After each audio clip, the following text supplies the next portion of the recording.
Okay, so Already, we are at the Isaac Risley, a Mesa Adams house in Wethersfield, Connecticut, on Middletown Avenue, and this would be the southern end. Was this the original settlement of, I'm going to say, well into the 17th century in Wethersfield? But there was a house here in 1695 owned by Isaac Risley, and this could have been built in 1695. We're not sure. I'm pretty sure it was built before 1725. But what? There's a misnomer. A lot of people say, well, it was just an old farmhouse, and these people were farmers. But then you walk into the house, and this house had beautiful raised paneled walls added in the 1740s. I think the original date we're going to find when we do the Denbrough chronology, the growth tree analysis, is 1695 too. But this is a very well-built house. It has an overhang. Here's your post. That's an original post. That's an original sill. This is all from the late 17th or early 18th century. And this house is very similar to the Butoff Williams or Butoff property. Belden built that house in 1711. Everybody thought it was 1692. But just like when the millennium came, 2000, builders didn't change their building techniques. And if someone was older and schooled in the middle of the 17th century, a lot of these guys worked into their 80s, or they managed a crew that could do it. They were still using first period. Abbott Lowell Cummings told me that there were 5 quarters. He was the famous architectural historian. They wrote early houses of the Massachusetts, early frame houses of the Massachusetts Bay.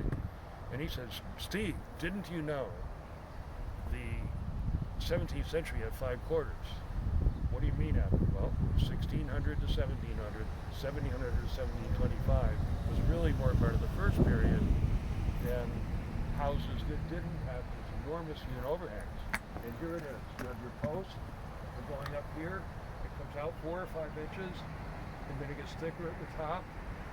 And this is all from 1850, 1860. We brought it out about 4 inches. So that's an overhang, about 6 at the top, on the side of the building, at the gable end, at the attic floor. But even in the 17th century, a lot of these houses were beautifully finished. If people had money, if they had the means, they wanted to make an impression when people came over. And there's a beautiful wall that we took out of raised paneling. I can provide pictures for that later, on the second floor, which I think was post 1735, but not much after. I'm going to say 1735, 1740. When the new family came in, and they probably took out beautiful hand-planed boards, because there were evidence of some of them at the bottom of the stair that went from the first floor all the way up to the attic floor, in the stairwell opening. And this is a winder stair, where the treads, when you're turning the corner, instead of coming to a landing, there's no landing, they just keep turning. And it's like small pies, if you will. But this is very significant. This motif, but people think that 17th century and 18th century are primitive. From day one in the 1630s and 1620s in Boston, by 1640 they were building elaborate mansions, the people that had money. And what's his name? From Springfield, Pynchon, Pynchon. He made so much money in beaver pelts, and he controlled the northern part of the Connecticut River from the locks. Eventually they built a canal in Windsor Locks, but he controlled everything from the waterfall in Windsor Locks all the way up to Springfield and further. And he actually went back to England, and he was one of the, except for the king and queen and a lot of aristocrats, he was like the Bill Gates of the 17th century, William Pynchon. And he made so much money in the beaver pelt industry because everybody wanted beaver pelts for hats and coats. He went back to England and built a mansion, and he died there sometime in the 17th century. But he was here for something like 10 or 15 years, made a lot of money. But these houses were not simple, they were not primitive. This framing here, if this is 1695 or 1720, it's almost in perfect condition. Even the sills survived. They have Roman numerals on them. These connections are very good. This part of the roof stayed dry. The back, that's a different story. So from day one, they were using really good hardware. They were making really nice doors. In the 18th century, 1735 to 1750, they were making raised paneled walls. In the pictures I showed you, it's not a primitive or simple farmhouse. This is a couple thousand years of technology. And these guys knew stresses and loads. They knew if they underbuilt a house, probably from 800 years before. And this is something that evolved. And this is a very significant frame. This is much better than conventional framing we have, platform frames we have today. This could withstand anything. Very few houses like this get blown over because they're so solidly interlocked. So there's a myth that everything in the 17th and early 18th century was primitive. It was not. These were still very sophisticated timber framers that were guild trained from England that were building these houses. So the whole thing of primitive, early in the Plymouth colony, yes, they had very simple structures. They were just trying to make something to live in and survive. And they did survive. Plymouth survived. Then, as you move into the 17th century, even in Plymouth, you have very sophisticated architecture being built. Sadly, about 2/3 of 17th and 18th century Plymouth was plowed away in a few weeks by urban renewal in the early 60s. Very sad. A very sad moment.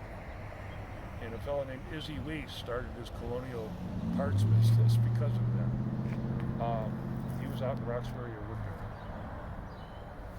Anyway, this is amazing. This is a surviving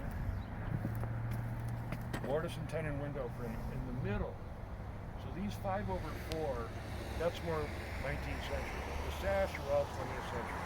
So they were probably 6/6s if this was done, if the 5 windows over 4. But the original, this is centered between the 2 windows, meaning there was another one up there at one time. These studs are infilled.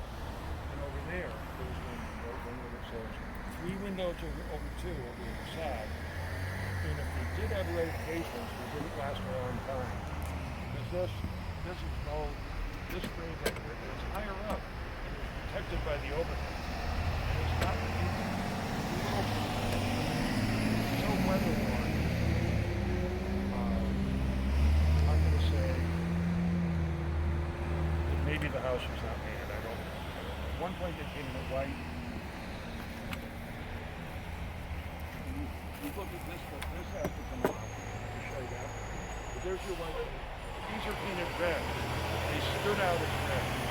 That's the only thing we found. The rest of it was faced out. The frame was not exposed to the weather except these, right there and down just below. Really good.